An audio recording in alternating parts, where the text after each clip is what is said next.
এখন পর্যন্ত দুইটা ঘটনা মিলে আমাদের 10 জন অ্যারেস্ট আছে, ঠিক আছে? হাতীবান্ধায় 2 জন আর ওখানে 8 জন।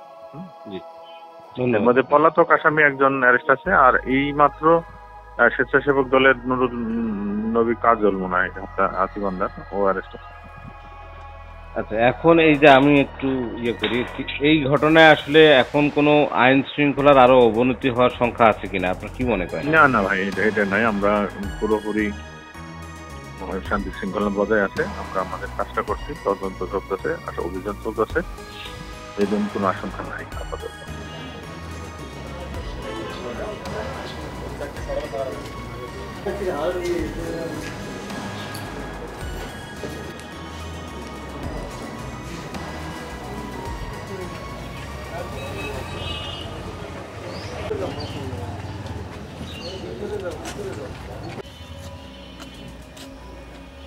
মাহফুজ ভাই